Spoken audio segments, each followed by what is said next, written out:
What's going on, podcasters and YouTubers? This is Hav here, one of your hosts from the Real Fan Review. And today with me, we got my brother, your brother B. We got our man in the chair, Al. How's it going, everybody? We got my boy, your boy, Sanj.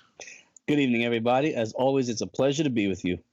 Yes, people. And here tonight with us is the four of us. We're going to talk about our Earl Simmons, DMX from YO, Yonkers, passing away, unfortunately, this past week.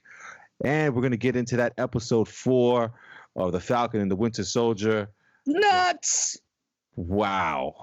Crazy. All right.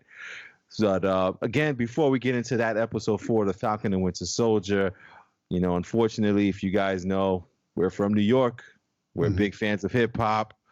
And one of our legends passed away this Friday. But this legend also did not just do music. He was also in the movie industry. He had a couple movies out there. So Earl Simmons, a.k.a. DMX, a.k.a. Darkman X, passed away, man. One of my favorites. I know the four of you guys, especially Brandon. I grew up with Brandon. Brandon's my little brother, if you guys are new to the show. And I remember Brandon was DMX. So he was DMX at like 5 years old. He was DMX. You know? So it was kind of crazy. But, you know, Brandon, I'm very curious to know what's like the most memorable thing you have with Darkman X or with Mr. DMX there, because I knew you watched his movies, you listened to his music, you were very amped up about DMX. So what's the memory that comes out to you most when you think of Darkman X there? Oh man, I don't even know. Like you said it. You know, I've been obsessed with DMX as a rapper as a kid. He was my favorite rapper. I didn't even know like rap existed beyond DMX. Like when I was a kid, like I thought he was it. I thought it was rap with DMX. I think one of my favorite things was like we used to have a video game on I think the GameCube called Def Jam Vendetta. Def Jam Vendetta. And DMX was the only person I would play as. And of course, he was like the one guy without the shirt. So when you got to make your own character, I'm like, my guy's got to have no shirt on. I got to be like DMX, no shirt. I got to be like my dog. So I think you could set like the thing too, where he was like, he started barking and all that stuff just to be like DMX. I love DMX. This hurt a lot, you know, because one of my favorite movies was either like, you know, Romeo Must Die or Cradle to the Grave. I think my absolute favorite, I don't know if this is about a money thing, you know, but my favorite thing was hilarious was that DMX was in a B movie that was making fun of the Fast and the Furious called The Fast and the Fierce. And he was like the Dominic Toretto of that movie. And that was hilarious because it was so bad, but it was DMX. So you had to love it because he was just an old man X, you know, barking at people in the movie. That's amazing. I've never even heard of that one. Yeah. Oh, you no one's heard of it. Like you hardcore DMX fan if you know about that one. If you know the Fast and the Fierce, you love DMX. The Fast and Furious spinoff. Sanj, how about yourself, man? I mean, from my history with you, man, you love some DMX up in the club, man. Bro. I'll turn up. Yeah, man. Ride or die. What's like a famous memory or favorite memory of yours with DMX there? Well, whether it's music, movies, or anything. I mean, because you and me were, you know, for you know, early 2000s there, you know, we were running in the clubs and stuff like that. So that was like prime time, like DMX in the clubs, because that's how the party got started. You know, you put on that Rough Riders anthem. You know, that's exactly. That's you know, that's what got the party started. And he had so many club anthems, like so much of like DMX, Rough Riders, like even like even all of them, like they made like the club in the early 2000s. I mean, there was a lot of good music also out there, whatever, but that's what brought the energy to the party. Like how, like, you know, you have Pitbull now and stuff like that, like in you know, who has that kind of, you know, vibe, energy kind of thing. But DMX had that energy, but he was like hard, you know what I'm saying? It was like if you was actually listening to them lyrics, you like, yo, son, you know, this is a little crazy right now, you know. But yeah, no, so much of that part of our, you know, of our lives that, you know, X was part of that. DMX was part of that. So, you know, it's you know, a lot of fond memories. I'm sure I've forgotten a lot of stuff because of, you know, alcoholism and stuff like that. But, you know, but yeah, but just the other like funny memory was like from Romeo Must Die when he's like, guns don't kill people, people kill people. Like, I'm like, it was and the way he said everything, it was just like he was always like in character as DMX.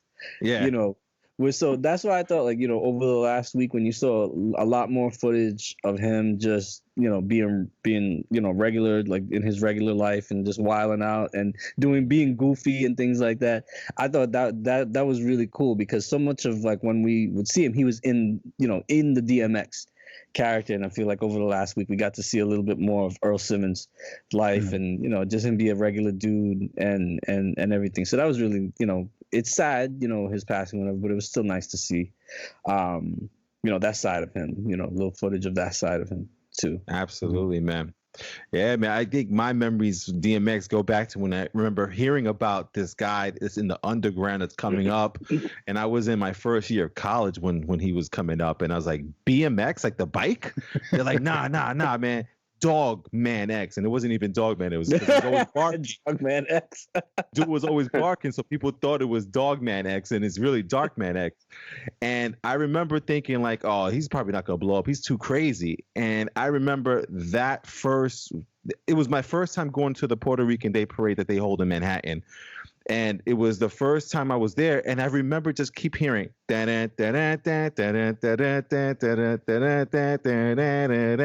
know, and it was every block, every corner, people with the radios holding them up, and they were still playing that song everywhere all day long as I was at the parade. I remember hearing that.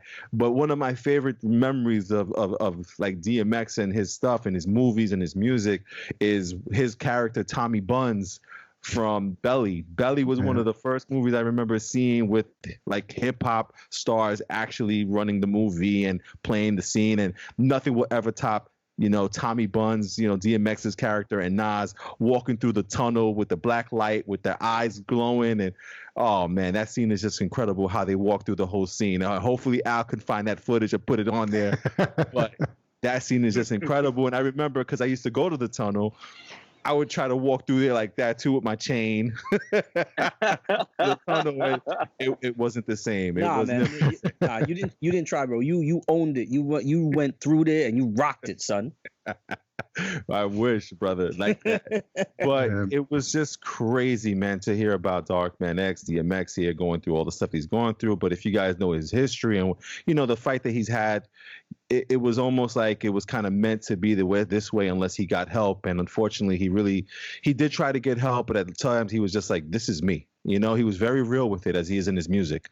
This is me, and this is how I'm going to be. This is how I'm going to live my life. And even if I'm not doing those things, I'm going to be thinking about doing those things. So it's kind of crazy, man. Dark Man X, man, one of the best, man. Now, Al, man, how about you, man? Any memories there with Dark Man X or any favorites of his for you? Yeah, kid, just the energy, like Sanj was saying, like he always brought it. Like there was never a time on any track or any of his albums where you didn't know he was going to give you everything he had in it. I mean, even just like if you hear 24 Hours to Live, Money, Power, Respect. Yes. I could tell you, I know one or two other people on those. But you know, and you had at the time you had big names. It wasn't like he was the only one. And at the time he was still a relatively newcomer. But who ended each one of those tracks of those songs was him. Like he wasn't even the big name at the time. I mean, you had Little Kim on one of them, and she was the biggest name I would think on the song. I mean, you had the Locks on one, and he still wrapped it up. So yeah. And then one of the best stories I ever heard, I never went to the Summer Jam, but, you know, I told y'all, like, one of my funniest stories hearing about DMX was the fact that there was a summer jam that he was headlining, and just off stage, he would growl into the mic, and that would just send the audience crazy. And it just lets you know the energy and the excitement that he brought to a crowd that's not even coming onto the stage yet. Just hearing his voice made the crowd go excited. And I mean, there's few performers that can have that kind of a reaction on people, and it's a shame that his personal habits had to prevent him from giving us more memories and more music to remember him by. Yeah, man. Listen, if there's one thing that we all can say about DMX is that he lived life to his fullest. You know what I mean? He lived it the way he wanted to. He definitely lived his life, and it's just insane to have him gone right now. But at the same time, we have his music, we have his movies to rewind, to look back and watch and just realize how big of an impact he had on everybody, man. He was one of the best, man. One of the top legends up there, He's just incredible, DMX, man. I don't know if anybody has any last things they want to say about Dark Man X there. Yeah, man. Crazy. I just hope he, we can, generations as they go by continue to appreciate, the legacy that he left is from the music and the entertainment. I really just hope that he's remembered. Yeah, remembered more for the impact he made than the way he left the world. You know what I mean? So, absolutely, man. He still has an impact on us, man, because he could growl right now and be like, "Oh, Dark Man." You know, I do what I do. You know what you hear and listen. Know what you hear and listen. Listen. Crazy, man. Rest in peace, Earl Simmons there, man. Yeah. Crazy, man. And no easy segue to make from here to the next subject there, but we're going to do our best to keep it moving for you guys because we know why you guys are here, to listen to us talk about movies and stuff like that. So let's get right into the Falcon and the Winter Soldier. This is all part of the MCU's folder here of movies, and this is like the in-between stuff that's going on that we're going to see how it impacts the movies. And man, this episode number 4, I know me and Al were talking about episode 3, not kind of like living up to episode 2 or 1, but whoa, they came right back. Yeah. Yeah. Kind of crazy. Episode 3 set up episode 4, though. Like it set it up really, really well. Now in retrospect, right? Yeah, but absolutely. Yeah. It's funny because when we talked about episode 4 really quick on the text messages, it was like crazy. Oh my Lord. I think we were just all in shock. Yeah. Yeah.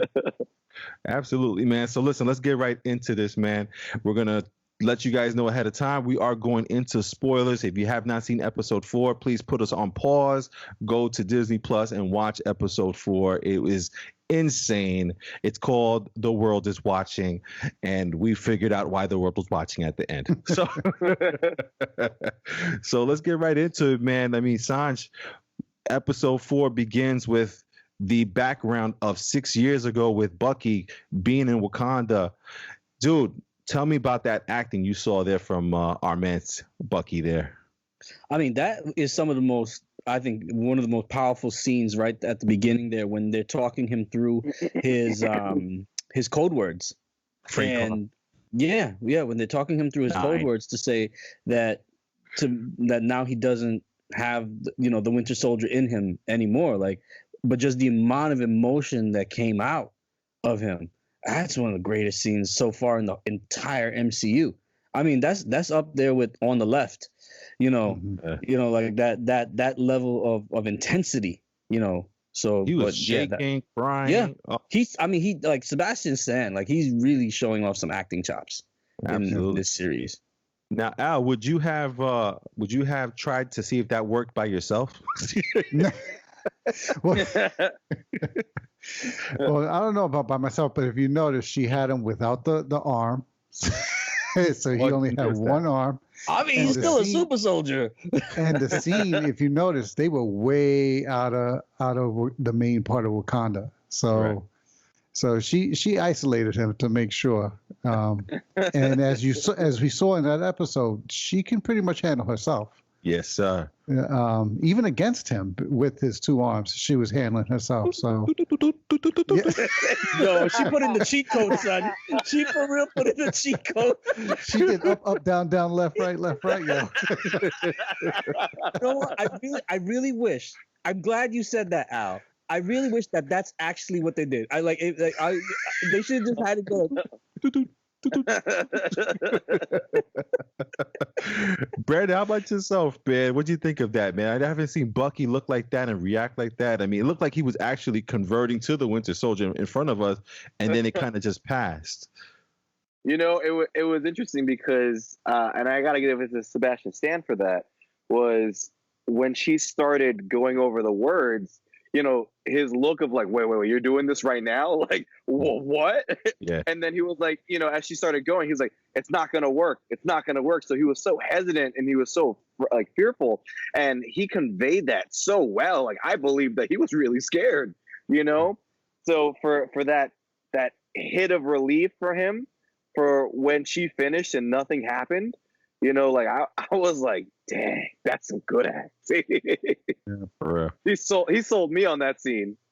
Yeah, absolutely, man. And then we get back to where we left off on episode 3 with his meeting. And did you guys catch the name of which Dora Milaje person she was? It was Oa or she? Ayo. Ayo, I think he was saying, right?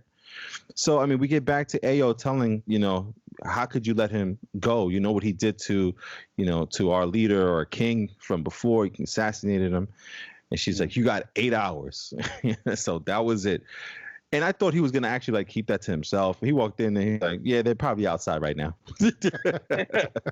They're coming to mess you up. Yeah, absolutely, man. And it's crazy because we get back to the 3, you know, we get Zemo, Bucky, Sam in the same room trying to figure out what to do next with this character because they're trying to find the leader of the Flag Smashers or the Flag Smashers themselves. And they're pretty much trying to figure out a way to find out who she is. And in this conversation, I believe it's Zemo who starts the conversation about super soldiers and them being a form of supremacy. And at first I didn't quite get it, but then I kept thinking about what he was trying to say about it, you know, with the Red Skull and how he was seeing how she's handling being a super soldier. And I kind of was just like, wow. So, you know, he's not basically saying supremacy in a sense like white supremacy, but supremacy in how you feel like as the person that's in power and the person who's going to make more people, more soldiers like you, you know, that form of supremacy there. So I just wanted to see, Sanj, what was your take on that conversation about super soldiers and supremacy? Well, I think it was deep because I think it does, you know, harken to white supremacy because he said all types of supremacy. Like, why would you want to be so much better than everybody else? Like, what does that mean? So you can be in control, so you can be in power. And then he referenced what the Nazis were doing by trying to create a master race.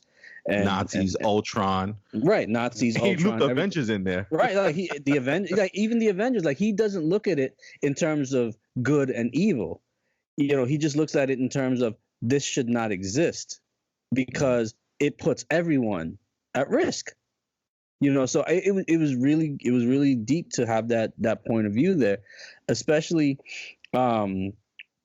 And then, you know, and then he's very intelligent about how, like, I'm really enjoying the Baron Zemo character, like how he offsets the heroism or the heroism or the heroics of the you know, Falcon and the Winter Soldier, and then like the perceived evil of the Flag Smashers or whatever.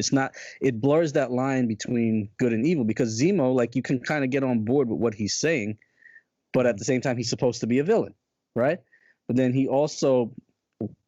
then when they say to him, and when he says, like, it'll corrupt anybody, and then Sam just says back, Steve Rogers. He's like, touche, but how many other Steve Rogers were there? And then he's like, he shut him right back down. He's like, all right, I'll acknowledge Steve, but there's no other Steve, you know? So I'm just really loving that Baron Zemo character and how just like aloof he is. Most of the time, he's just logical and he's thinking everything through. But you can see at the same time, he's very passionate about his belief in not having super soldiers or superhumans or anything like that. So, absolutely, man. And how about yourself, Al, man? What was your thoughts on that conversation there with him? Because even at that one point, he was saying to himself, like, Steve was one of these people. But, I was listening to one of these YouTubers or podcasters that were saying things like, he could have easily said what happened in Sokovia could have been something where, Steve was a part of it. The Avengers were a part of it. All right, man. Sorry about that really quick. They're just little computer issues. So I was saying, Al, man, what's your thoughts on this conversation? Because I was telling you before, I've seen things on podcasts and YouTube saying that, Zemo could have easily came back to him and said what happened in Sokovia is similar to what was going on with Ultron trying to take over. Also this, it wasn't Steve's fault, but, even the Iron Soldiers, Iron Man's plan to save the world with the armor around the world there. What's your thoughts on that conversation there? It just made me realize, because the word that came to mind was perception when he did everything, that everything is just a matter of perception. Right. When he made it a point to point out, to specify that it's those that seek the serum that he mostly had an issue with, but all that use it and have it. And it's because once you have that, why do you want it? Like, what's your motivation for using it and having it? And then what differs your motivation from someone else's is just your perception. You think you're doing good, but so does the other person that's using it. Everybody has their own motivation, and it becomes just a matter of each own's perception of what they think is the good that they're doing. So and that's where he I think he even kind of lightly referenced, even with a Steve Rogers, like, look what happened with Civil War, look what happened with everything. Like, when you follow these people that have these principles and they follow down that road, you don't know where that road can go, and it can have dire circumstances. So why even have these symbols or people on pedestals to follow? Right. Let's basically just get rid of all of them. Yeah, man, absolutely. Yeah. And B, man, how about you, man? What was your thoughts on these Turkish delights out there? Have you ever had one, Brendan? I've never had a Turkish delight. No. I want one now, though. I want one now. They look delicious. Yeah, man. I mean, after this, conversation regarding supremacy and the super soldiers, we see that they are hatching out a plan to kind of figure out where Dodonia is, where she was, or where the funeral is being held, because apparently Sam has a TT. So, where is your TT from? And Sam's like, what? I mean, Bucky's like, excuse me, who? My TT, man. But and again, it just shows the similarities of Sam and the way he thinks and his family and the people who live in this country here, where they're at. In, is it they're in Latvia right now? Latvia or something. Yeah. They're in that country now. And then they get to the school or to the housing of where all these people are at, where the Flag Smashers are helping out. And you see that no one wants to help them. No one wants to give them any information, because they see that the people who are claiming to help aren't really helping. And I just think it brings back to a lot of things that happens here in our world, in our real world, out of the MCU. People say they're going to help and do all this stuff, but sometimes with the politics and with governments, it's a lot of talk. So, like, Brandon, what was your thoughts on everyone not wanting to help Sam or Bucky get that information, and everything that led up to all that? Yeah, I thought that scene was very interesting, because you saw Sam walking through all these classrooms and all these rooms, and people just kind of just getting up and walking away, or getting up and just closing a door behind them, kind of a thing. So it was interesting when he got to the teacher, and Sam was like, I'm someone who can help, and the guy's like, I know who you are. He was like, but that doesn't mean I trust you, and I don't trust you. And I was like, oh, wow. Like, like knowing that Sam is an Avenger, and at this point saying like, no, I get it. Like, you're someone who's done things, you're a superhero, but we don't trust outsiders here, because we've seen what outsiders have promised us, and we never received that. And especially when he said that they asked for supplies, and they never received them, blah, blah, blah, from the more teachers. Yeah. And so, like you said, that emulates the real world very well, because that happens, not just in foreign countries, that happens here on our own soil. That happens here in our counties, in our states. This is something that most of us are very familiar with, within either teaching on, for those of, who know the hospital situation from the start of the pandemic, it's a real thing, trying to get aid to battle some kind of problem, the solution seems simple and the response is simple, but the action isn't there, or the action promised is delayed or a second thought, so it's so interesting to see the real those kind of cross relations there, how they mirror what's happening or what has happened in our own world. Yeah. And as you can see, Sons, there's a lot of stuff going on in this show that we can honestly relate to our real world. What's going on with Sam, what's going on with Zemo, Bucky, and everything else, even the Flag Smashers. It's funny because we didn't really get the gist of what happened within that 5 years. But what we find out happens in that 5 years is that when everyone left, the half of the world left, those countries were more open to letting people in.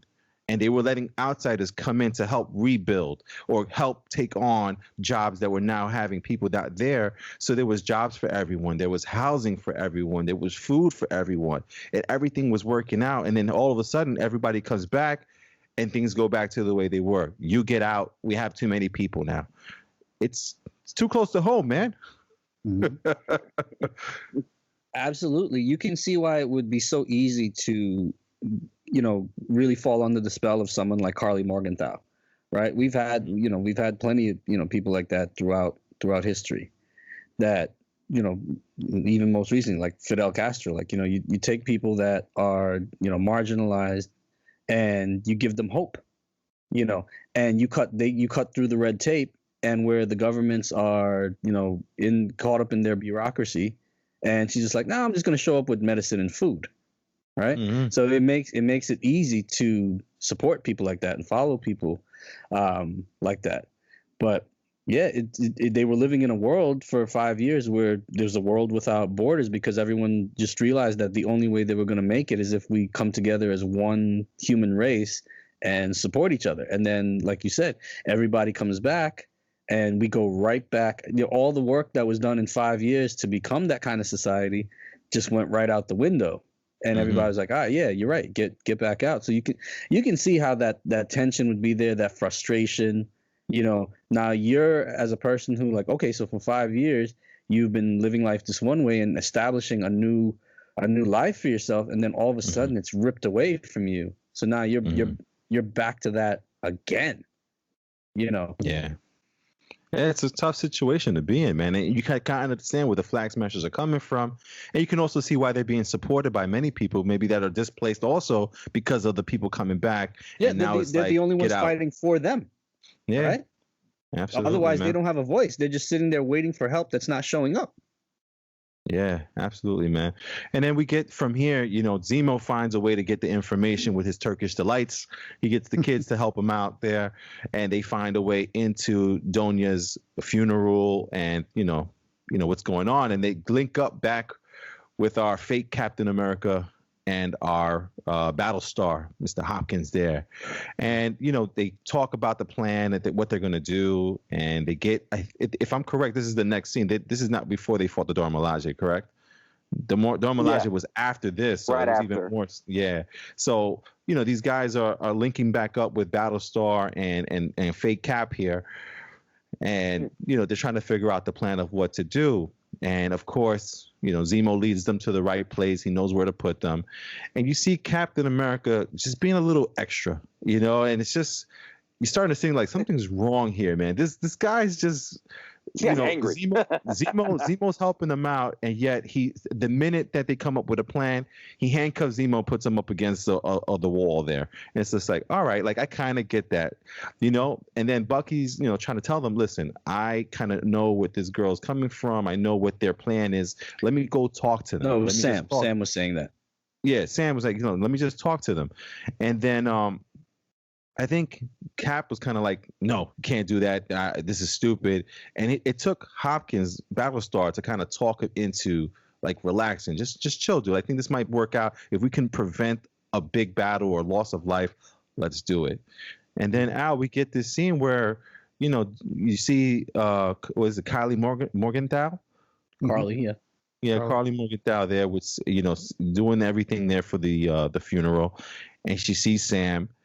And then they have that conversation, that real one-to-one conversation where you can see that he's very understanding to her and kind of relates to her. And what was your thoughts on all that there, Al? It was. I thought it was gonna be, if it had allowed to be played out, I think he would have maybe gotten through to her, because he was making her even realize that she was starting to talk like the people that she was fighting against. Yeah. And then because they're having conversation and he's just asking her questions, and at one point he brings up the people that she killed in order to get those supplies, and she makes the comment, I think it was, oh, they were in my way, I'd kill them again if I had to, or something. And she hears herself. Oh. And she goes, oh, you tricked me. You made me say that. Like, no, so I think she was starting to hear herself and realize that she was becoming exactly what she was trying to fight against. And it goes back to my thing before, where it's perception. Like, she's fighting for her people, but by using this serum and killing people, she's become the person that she was fighting against, just for a different cause. So, and I think she was starting to realize that until the scene got interrupted. But I liked his approach. I liked the way he was going at her, and he told her, listen, I side with you. I agree with you. I agree with what you're going for. I just don't agree with how you're going about getting it. Right. And I think she would have come around to see that, what he was trying to say to her. I think he was starting to crack an opening, and then we had the scene that we had. Yeah. Absolutely, man. And while Sam's having this conversation, you see Captain America, is it Johnny Walker or John Walker? John Walker. Not Johnny Walker. I mean, not for just as a little side note. I mean, this dude is just like, he's ruining Captain America. He's ruining Johnny Walker Scotch. You know what I'm just saying? He's just like, yo, this guy's just horrible. Yeah, but the actor's doing his job though. Like, Oh yeah, Wyatt Russell from there, day one, making mom and dad proud. Yeah. Russell's created his, a good act there. His parents are Kurt Russell and Goldie Hawn. Legends there. Yeah, man. But we're starting to see the little crazy, Brandon. We're seeing the crazy in this guy, man. You see him pacing down there? It was interesting, that scene, like the necessity in him to have to make a move. Like the whole this has been too long. This is going on long enough. And Bucky's over here like, you said 10 minutes. We agreed to 10 minutes. It hasn't been 10 minutes. Even his own guy, Battlestar's like we'll get there, and just for him to, the pacing, and this Did you hear his breathing? This goes for the whole title of the episode, The World's Watching. And I think, and we delve into this, I guess, maybe towards the latter half of this episode, but we didn't really get this so much in his first kind of appearance as Cap. Was, when you take on the mantle of Cap, people are expecting you to be Cap.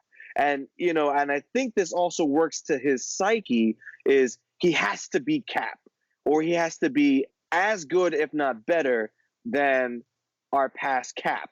So I feel like his whole psyche in this episode was, I gotta show everybody that I'm good. I gotta show everybody that I'm better. So in this moment here, that pacing before he's like, you know what, fuck it, let's go, grab the shield, let's go. Was his psyche getting back at him, saying like, if he doesn't make this move now, he is not Captain America. Just crazy, man. And then Sanj, you see him go in there. He bum rushes through the door, and he's like, you've had long enough to talk. Kylie, you're under arrest. Jumping the gun, ruining the, I guess, the peace working there that's happening, or the peacemaking that was almost there. And he just ruins it. And then this is the beginning of his ascension to hell, because Descent. Man, his descent into, because his feelings started getting hurt from here on. He was I think you can do fair enough to call it butt hurt. Yeah. This was the first ass whipping in the show today. Well, I mean, the way I see it with him is like Brandon was saying, he's under an incredible amount of pressure to deliver as Captain America, right? And you're Right. following in the footstep of someone iconic like Steve Rogers, like iconically good, right? So you like it's almost an impossible task to do, right? And what he needs in his mind, what he needs is just on the other side of the door, and it's within his grasp. He's like, if I can just get this win, right? How many times have you heard, like, if I can just get one more thing, or just if I can just make this bet or something like that, right?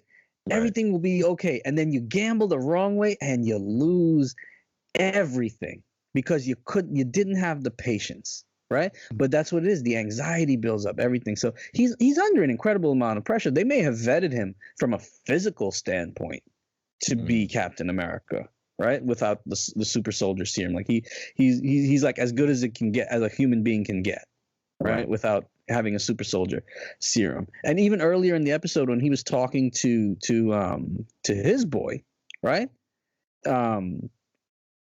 He was saying, like, look, you know, there's no one better than you for this, because look, you've got 3 medals of honor. You don't get those medals of honor for nothing.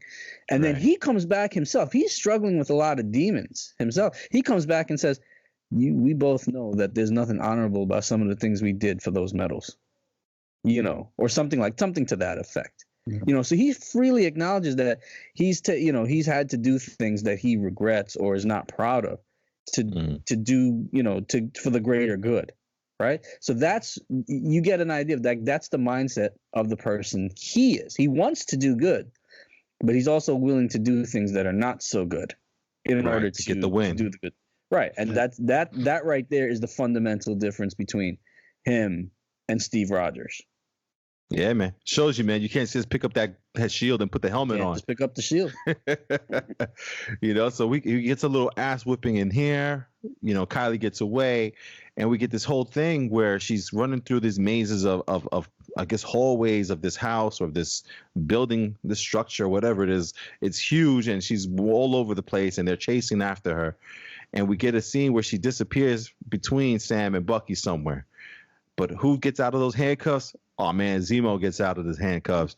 And sure enough, man, of course, he knows where to go. He knows where to be. Just right at the right place at the right time. He's just so much smarter than everybody else. But, dude, I mean, man, this guy has not like super soldiers from Civil War, and that hate continues, my friend. Yeah. He gets his shot, and he takes his shot. Yeah, he didn't throw away his shot. He didn't hesitate because it was a female. That's a super soldier. A kid. Yeah. Yeah. And he ain't scared either. Yeah, there was nothing. And he kept shooting at her. He saw she was wounded. He didn't back down. He kept chasing after her. When he saw the vials there on the floor, the temptation. At first I was like, wait, is he going to take one? And then, true to his character, he stood firm. He threw him on the floor, started smashing him. She took that opportunity, she got away, but yeah, he showed, the way he is. And, it's funny because one of the things that, at least through the last few episodes they've been showing, is the heroes are the ones running in head first into everything. Like they don't seem to be planning anything out. Like when they went in asking the questions, they just went in as if everybody was going to give them answers because they're them. And meanwhile, he went with those candies and, coerce the kids smart, to give him, to give them the information. Zemo's the hero of his story.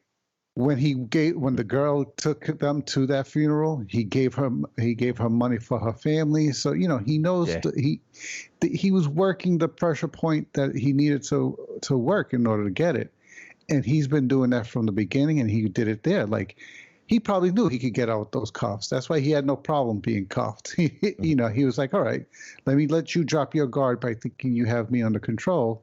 And he played his card.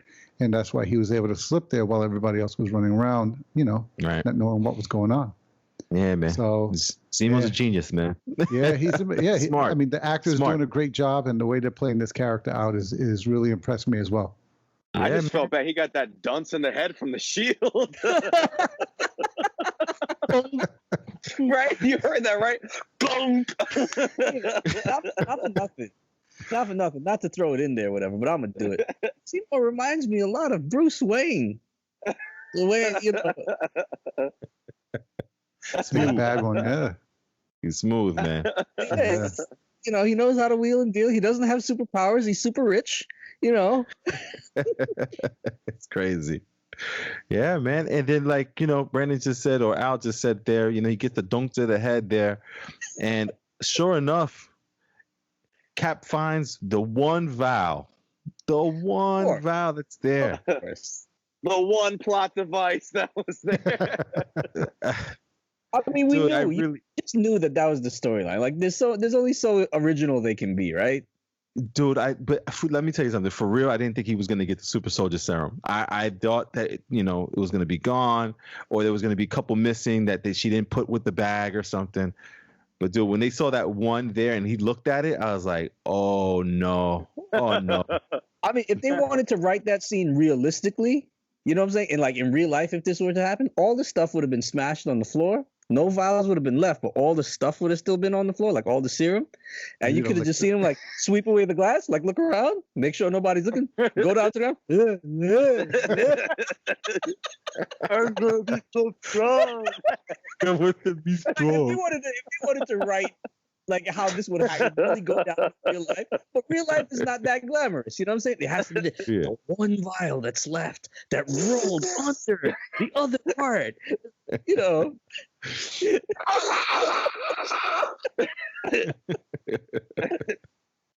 You got a straw out. Yeah, that was those recyclable straws. So crazy, man. And then we get the next scene, which is, Sam, Bucky, they leave, they go back to I think they find Zemo, or Zemo's back in the house, and they go back to the apartment that they're staying in, and here comes Cap and Battlestar. Cap being the douchebag that he is. That's it. Zemo, you're going to jail, and they try to stop him to talk to him really quick. And then this is the thing that, like, I wanted to see this. He goes, because I think Sam tells him to calm down and just relax or whatever. And he goes, all right, Sam, how exactly do you want this to go? And he puts the shield down. And I was like, is he challenging Sam to a fight? Yeah. He became a level 10 douchebag. He was like, all right, Sam, come on. How do you want this to go from here on out? We're not talking no more. And I was like, oh, please let this happen. Please let this happen. But nah, man, we get interrupted with the Dora Milaje.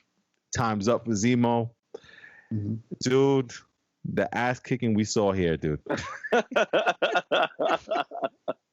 Oh my Lord, the Dora Milaje handled the business. I mean, can I get a quick reaction, Sanjay, of what you might have looked like or said when Cap said, he goes, I think we had a misunderstanding, and he puts his hand on one of the Dora Milajes.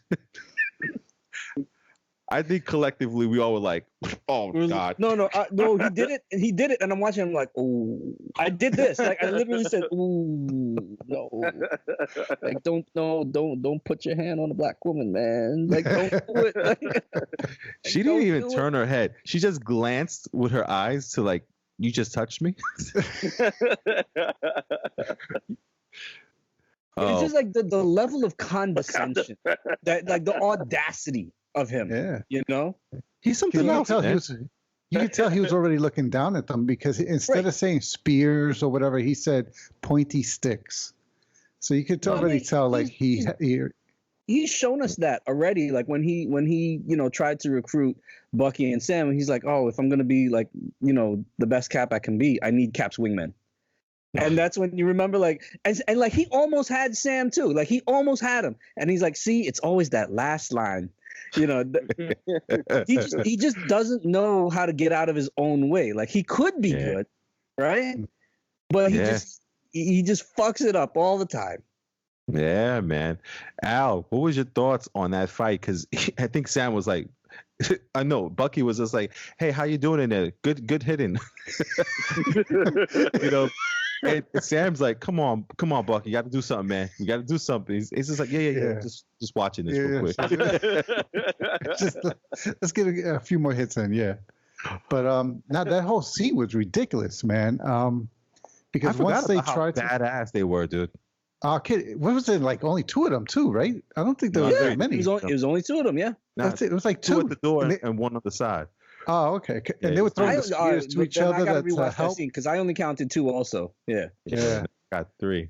Okay, they were handling themselves, and then once Sam and Bucky stepped in to kind of say, because like even Bucky was like, "Yeah, let's talk this through," and then she started just fighting him, and it was like Civil War all over again, where you know they're fighting, but they're not trying to kill each other. They're just trying to say, "I'm gonna beat you up enough to leave me alone," and but it was cool. And then, like I said, just watching that play out, his arm falling to the floor.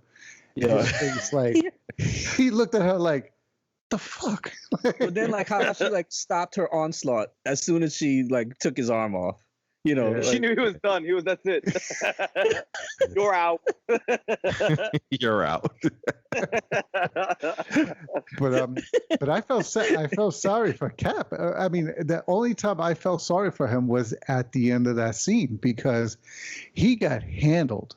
I mean, he couldn't even dispute that he got handled. And He was and so all bummed about it. he even says it. Yeah. He's like, they weren't even super soldiers. Like, and I still got my ass handed to me. Like, what the fuck? And he's supposed to be the best specimen they could find, right? Like you ain't like that tells you ain't been to Wakanda, bro. No. You No. don't know how it goes down in Wakanda. When he And said that, I and he- was like, wow. Yeah, and that was when I said he's taking the serum. That was like I think that final straw that made him Yeah. say, I need to take this because I can't even beat people that aren't super soldiers. So I need to be one, and I think that was what set him off. How disrespectful when the Dora Milaje girl stepped on the shield like a skateboard and the Cap popped up like how Cap used to pick it up. Yeah. And she like the other leader was just like, you can give him the Leave it. shield. We don't need that. No, leave, she said leave it. leave it. She's like, here you go. Oh, dude. You know what? It That would was have been dirty. disrespectful to like drop it. I think it was more disrespectful to like gently hand it back to him. Like she's saying like, here, it's coming. Like prepare yourself. Like I'm trying not to hurt you. I think that it was more disrespectful to hand it to him nicely than it would have been to like just drop it on the floor. Yeah, don't flinch. I'm just giving it back. Right? Yeah. He's like, I'm not trying to hurt you. Yeah, and then of course, I personally, I was just like, all right, he may not take it, but yeah, this is getting really close, right? And then he's sitting there at the bar or at a place with Hopkins there, and they're discussing. He goes, like Sanjay had said about that conversation they were having, and he asked, Hopkins, would you take that serum if you could? And he goes, without a doubt. And right there, I was just like, oh boy, here we go, But then we cut to another scene, which is, Kylie was kind of convinced about what was going on with Sam and the conversation that they were having. And she was like, you know what? I'm going to give this guy another chance. I'm going to call his sister and threaten her. I mean, to be fair, like she had to do it in a way that would like get his attention. Yeah, like of course. She didn't really mean it. Come on, give her some credit. She ain't mean it. When Sam goes to her, he's just like, oh, you going to do me like that? I'm gonna fuck you up. But what's crazy is like, in the message there, she says, come alone. And he's like, okay, Bucky, let's go. And they dressed up for the fight too. Right. Yeah. Put on the suit, Bucky. Put your arm on, Bucky. Put your arm on. Clip that shit back in. Change the code, Bucky. Change the code. They know the code. 1111. It's not a good code, Bucky. I told you about that. Everybody knows your birthday, Bucky. But B, man, talk to me, man, about this scene here, because I think, we got Sharon Carter kind of helping out find where Cap is, where Kylie is. And you see that Sam responds to the phone call that he got from his sister saying, listen, they want to meet. And they meet up to kind of have this conversation. And he's coming in there pretty much saying, listen, this has to end. This is it. Yeah. It's over with. And this, from here on out, is probably the craziest next few minutes. What is some of the stuff that stood out to you the most, B, in these next few minutes here? I mean, so, and I would say there's like 2 phases of this scene. The first phase is Carly talking with Sam and Bucky. And the both of them came in ready for business because number one, you just threatened Sam, And Sam took that hard. You destroyed my family. Like we're not going to have a nice conversation after that. And Sam knew what the phone call was about. Sam knew he was to get him there for them to talk and get him on her side, because she thought he could be trusted. And Sam said it off the get. He's just like, we could have talked. Like, like this. That's not the way we do this. Because he was already pissed because of the whole thing. And the way she kept talking about the shield and the flag and the figure, when Sam caught on, like, and when Sharon sent him the ping, like, oh, they're going after Cap, they're going after Walker. That scene with Johnny Walker, man, that was crazy because you saw the crazy in him. You could see the crazy in him at the beginning of that scene when he started doing those neck twitches. my man walked in ready for crazy. Yeah, absolutely. My man walked in so ready for crazy. That scene, while it was super sad and super cool at the same time, what I really liked about the scene was seeing how they all utilize their skills and abilities. Especially with Sam not being a super soldier. And him, the way, like, continuing off of the first episode, because we've really only seen Sam kind of fight in the opening moments of the show. So to see him kind of back at fighting this way, using his suit to fight, using the propulsion to give him a stronger kick, like, those things are really cool to see. And then to see Battlestar kind of get taken out the way he did, that was sad. The punch to the chest with his head hitting the column, that hit hard. Yeah, man. I didn't think they were going to take him out like that. No, man, not at all, man. And Sanj, man, the fighting there too. And I wanted to get your opinions on this, Sanj, and Al too. I wanted to get your opinion on this because I think this is something where they kind of messed up with the show a little bit. I didn't really know he had the serum. Like, I knew he was going to take it, right? But we didn't know, right? Even in the beginning of that fight, we didn't know. And the reason why we didn't know is because I think when they showed him using the shield in the second episode, flipping it around like nothing and catching it, it kind of made it seem like he already took the super soldier serum to me, right? But I didn't realize he took the super soldier serum until he bent that pipe and the flag smasher said, oh shit. Would it have made sense for him to, like, not wield the shield the way he did until that point, Sanj? Or you were still okay with it and it was just like crazy either way?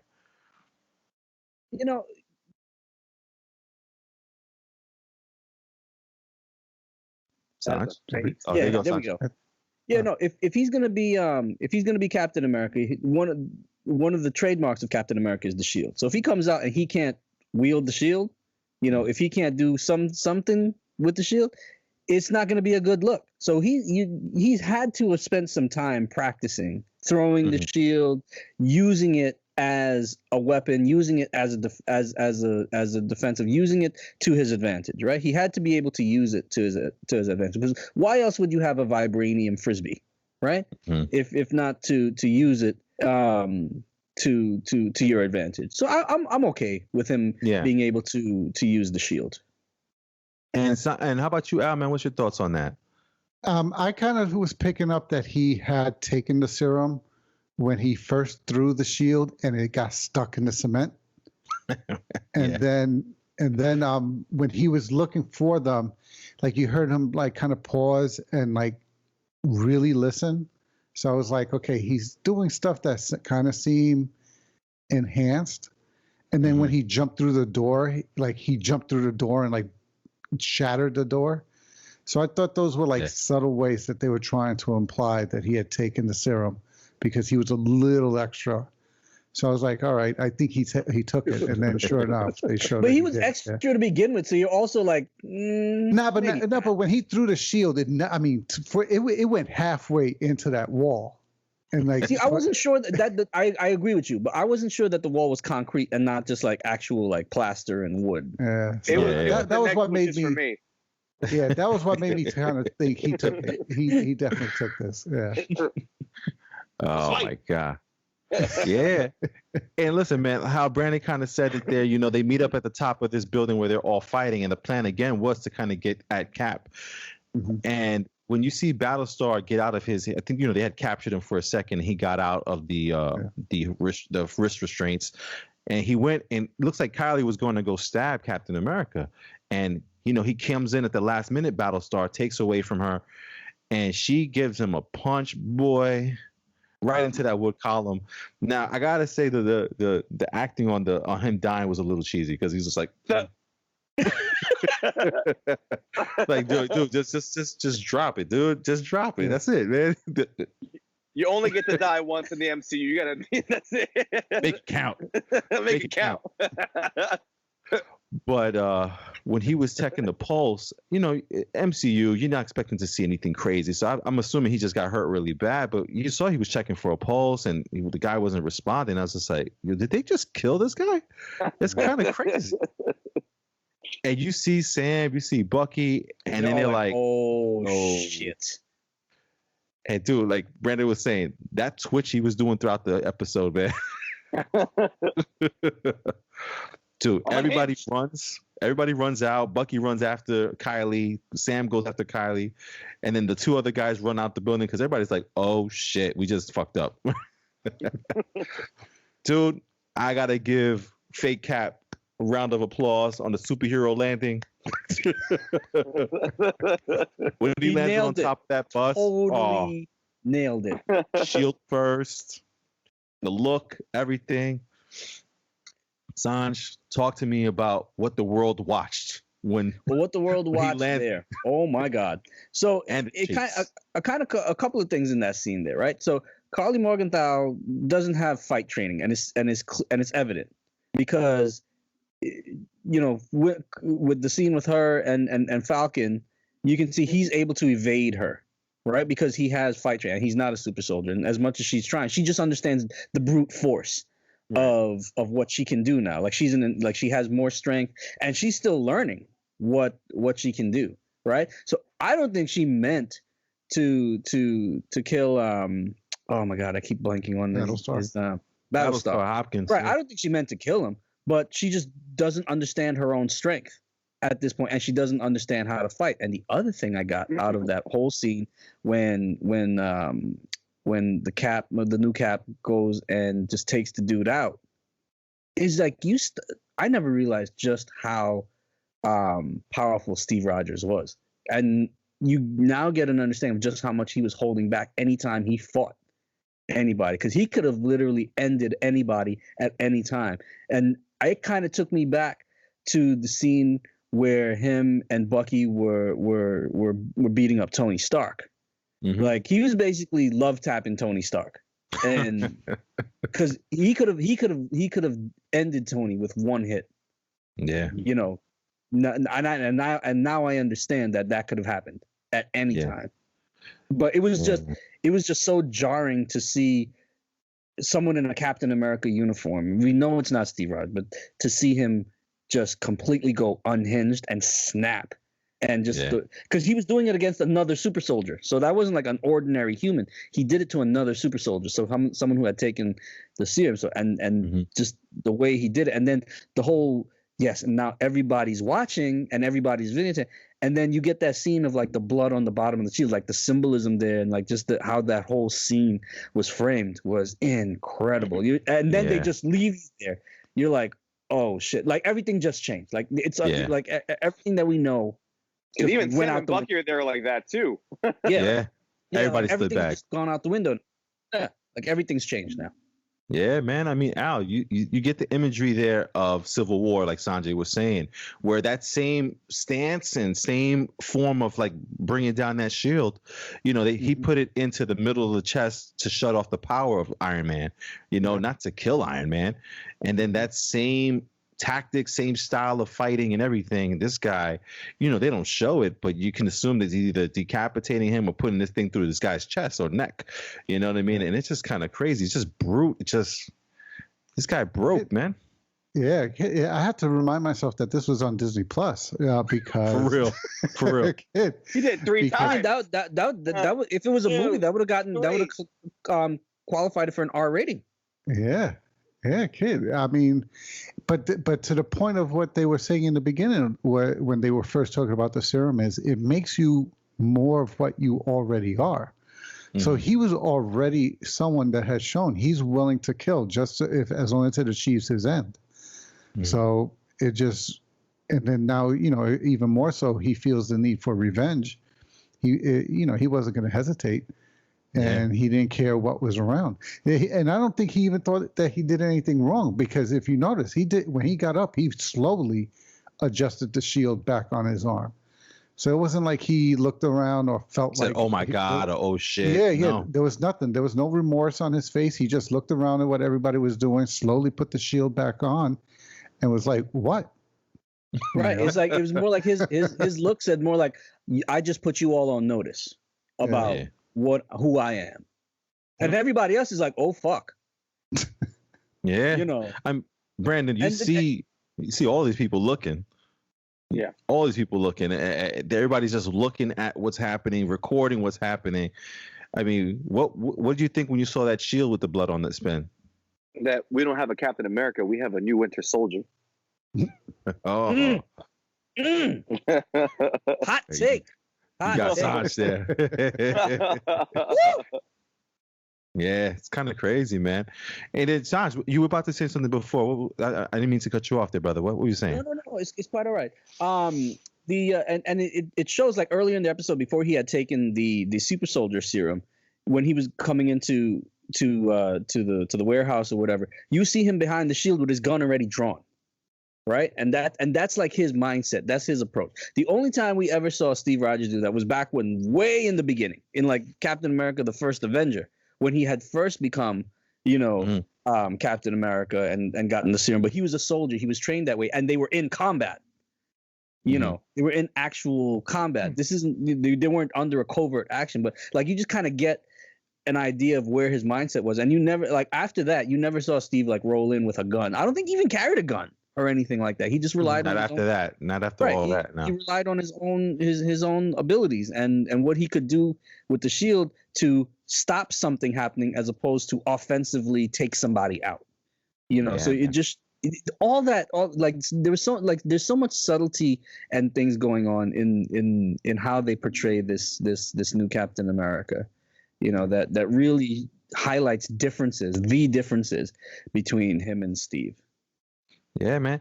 And Brandon, what I wanted to ask you, dog, is that with this being the ending of the 4th episode, we know that there's only 2 episodes left. Somehow, some way, either this shield is going to get back into Sam or Bucky's hands, because there have been, commercials with that show this from the beginning when they were starting the series. Before the series even came on Disney Plus, we saw images that haven't happened just yet with, Sam practicing with the shield. What's your take on what's going to happen now that the world saw this? Everybody recorded this on their phones. He clearly has snapped, but at the same time, he's a super soldier now. Yeah. I think not what I wanted to happen. I mean, listen, I can't make anything up. I'm not a writer, but I feel like they're going to take the Captain America name from him. They're going to take the shield back. And I think that's when Sam is going to step up and take it, without, maybe by the end of the next episode, he'll say, I'm Captain America now. But I think they're just going to take it back from him. And I believe, John Walker might be discharged in whatever form. Like, I don't know if he's still Army or not, but I think from that point, he becomes the U.S. agent and, goes on his own revenge mission to take on Carly because she killed Battlestar. So I can see, maybe Sam and Bucky kind of squabbling over who's really going to take the shield, even though I think Bucky wants Sam to take the shield because Steve chose him. So I think it's going to be Sam getting the shield, and him practicing with it. So that way he becomes Captain America for the last episode. Nice. Yeah, Al, what about you, man? Where do you think this is headed, man, with all this stuff that's going on? Because even Kylie was in that circle also looking and watching. I think they're both going to end up trying to kill each other. Yeah, I think she's still going to go about whatever she's trying to accomplish. And like Brandon said, I think he's still going to go he's now going to go after her on his own. I think they are going to take the title away from him and the shield. And I think this will be how he becomes part of these, either the Dark Avengers or That other group that he's The going to be. Thunderbolts there. The Thunderbolts, yeah, because you still need what's his name. I think what's his name is coming back in.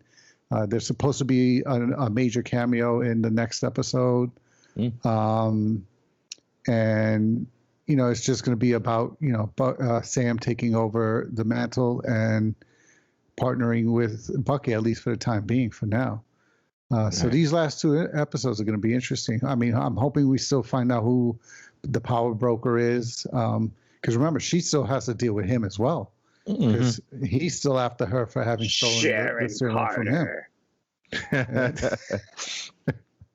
That's so crazy. yeah, these last two episodes look interesting. Yeah, sounds. I mean, what's your thoughts on that as well, man? What's your thoughts on what's going to happen in the next episode? There, what are you hoping to see?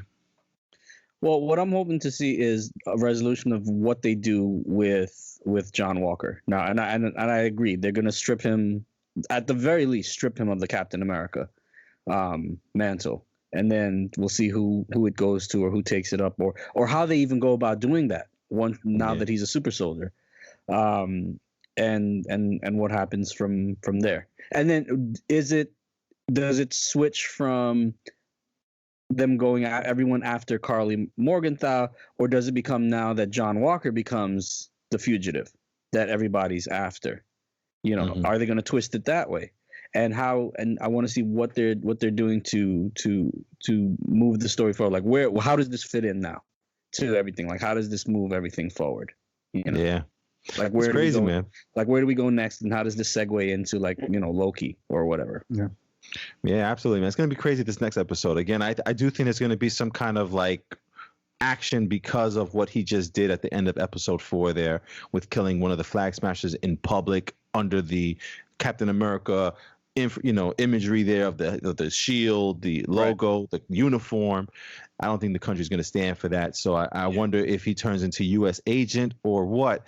I personally can't see him lasting after this series, though, because I can't imagine a super soldier out there in the world and we're just not going to know about them, what they're doing. So I'm wondering if he even makes it out of this thing, because this is just nuts. When they took out Hopkins from this story, I was like, oh, okay, wow, this is real. This is real. I think maybe some darker agency within the government recruits him, and makes him U.S. agent, or gives him some other, position or some way to carry out his mission. They're going to use him and really tap into his anger and hatred and use them for their own purposes. Something like the CIA would do. Yeah, and Al, as for like secret people coming into the show, I'm over that with Wanda Vision. I'm just overhearing that somebody special is going to come. No, the only thing I heard was it's supposedly somebody grounded that the either the creator or the writer would like to see partnered in the future with like Thor or somebody. So I was like, okay. All right. Ooh. I'm not getting too excited over who it is. Whoever it is, it is. I'm not guessing, but apparently there's some cameo or some appearance in the Reed next Richards. Reed Richards again. Mephisto. I mean, you know what? They should just do it. Just bring in Wolverine. Why not? Yeah. Why not? Yeah, man, that's gonna be crazy, man. So listen, we'll get back with you guys next week with episode 5, leaving just 2 episodes left of this series. And I gotta tell you, man, this series has been great, man. I've been enjoying watching this show, the Falcon and the Winter Soldier, man. It's been amazing, man. So listen, that's gonna be our show for tonight, guys. We thank you, the 3 of you guys, for being on tonight and helping out with all this, man. This has been awesome to have you guys. And again, we'll be back next week with more information on the episode 5 and just our thoughts, our theories of what's going to happen for the finale of episode 6. I'll check to see if there's any good movies coming out, because Mortal Kombat was supposed to come out this week, and then they wanted to charge people another monthly fee for that HBO Max. So that's the theory. It's a fake theory out there. Yeah. But coming out of Long Island, New York, we got my man Sanj. Stay safe, everybody, and have a good night. We got our man in the chair, Al. Have a good night, everybody. My brother, your brother, B. Yes, and myself, Hobbs, saying, we rest in peace to our Mr. Earl Simmons and the best, getting through all of this for the family days. He has a huge family, got about 15 kids, thoughts and prayers and everything for those families, man, for the family members getting through all of this. And again, man, we thank you guys as always for watching. If you're watching on YouTube, comment below. Let us know what you thought about episode 5. Or if you're listening on the your favorite podcasting app there, just send us an email at therealfanreview@gmail.com. Let us know what you thought about the episode, or what's your favorite DMX memory. We'd love to hear it. Love to talk about it on the next episode. And until then, we'll see you guys on the next episode. Until next time.